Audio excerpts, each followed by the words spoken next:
Productions.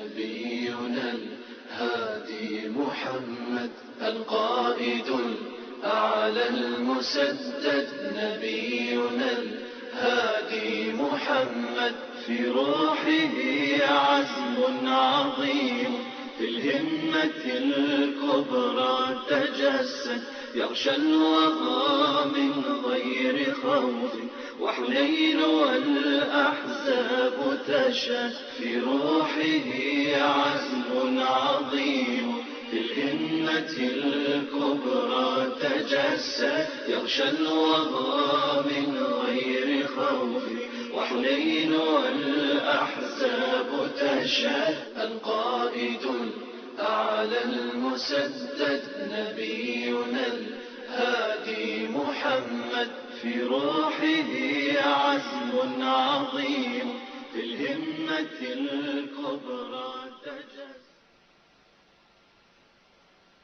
My dear respected Muslim brothers and non-Muslim guests,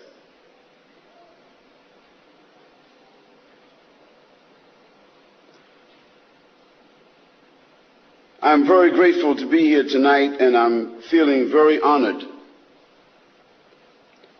to have this opportunity to address you on this critical topic. And I want to make sure that you understand that this is not really a lecture.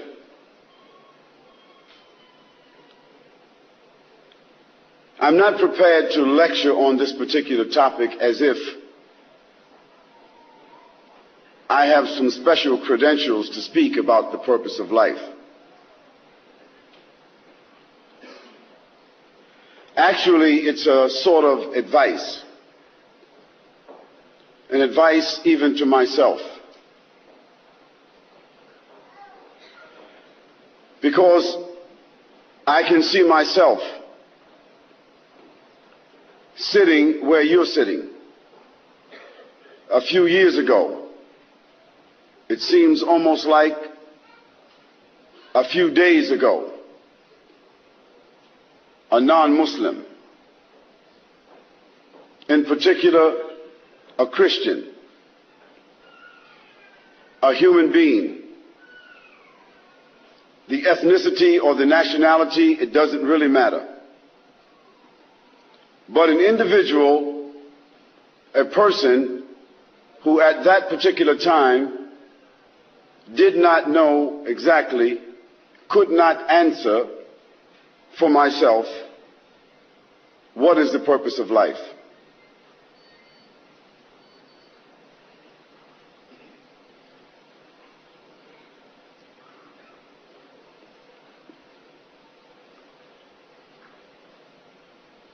Now I realize that in order for me to deliver this information to you, it will take some of your precious, critical time. And no one has even a minute of life to waste.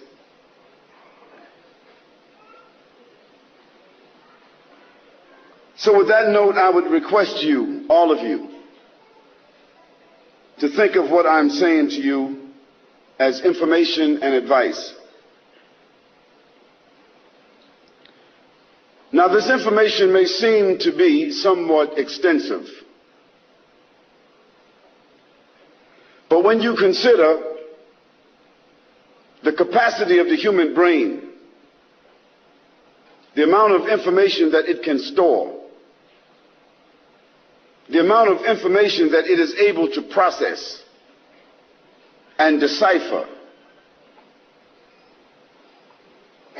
then I don't think that the information that I'm going to share with you tonight will necessarily overburden you.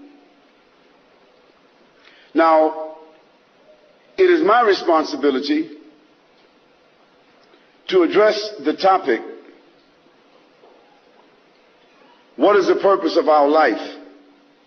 And also to ask you the question, what do you know about Islam? I mean, what do you really know about Islam? Not what you read in the newspapers, not what you saw on television that was prepared for you, not the preconditioned information that came from people who had their own prejudices and their own limited views. But what do you really know about Islam?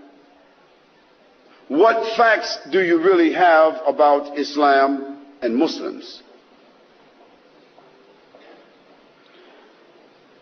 Not necessarily even what have you seen in the action of some Muslims whom you may know, for that may not be an accurate reference either.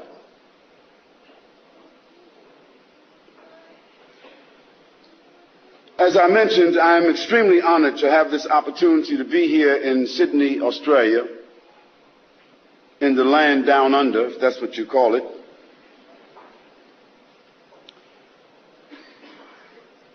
And I would like to begin by saying that all of you have an equal responsibility with myself. And the responsibility that you have is to listen with an open heart and an open mind. Now, in a world filled with prejudice and cultural conditioning, it is extremely hard to find people that are willing to be objective for a moment and put aside their preconditioning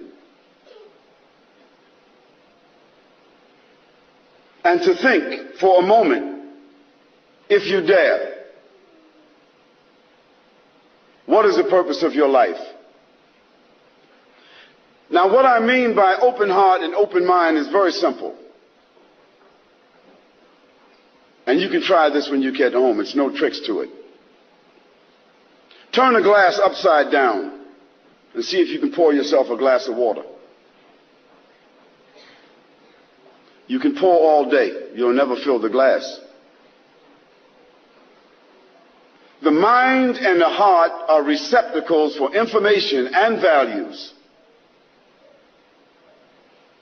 Minimally, you have to listen in order to receive it. And you have to remove for a moment the obstructions.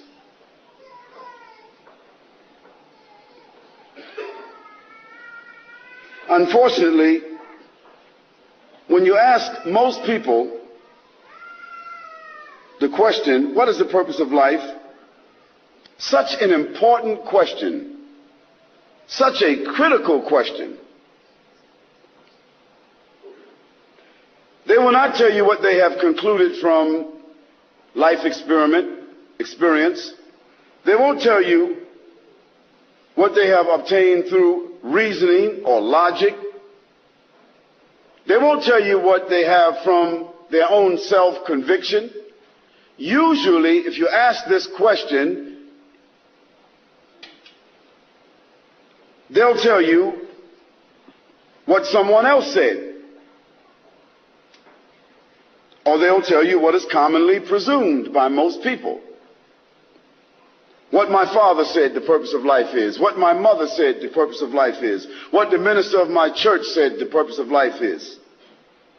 What my teacher or my professor in school said what the purpose of life is. What my friend said. If I ask anyone about the purpose of eating, why do we eat? Everyone will say in one way or another, we eat for nutrition. Very simple. If I ask anybody, why do they work? They say, I work because I have to support myself and my family in an honorable way. A simple answer to a simple question. If we ask a series of questions like that, why do we wash? Why do we dress?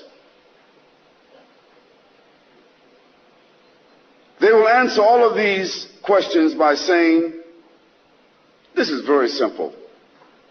This is a common necessity for all human beings.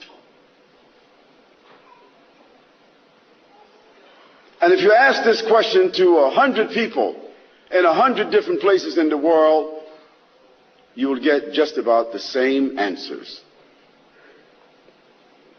Then I ask you to ask yourself, why is it that when we ask the simple question, what is the purpose of our lives? Why do we get so many different answers? It is because people haven't really thought about it. It's too frightening.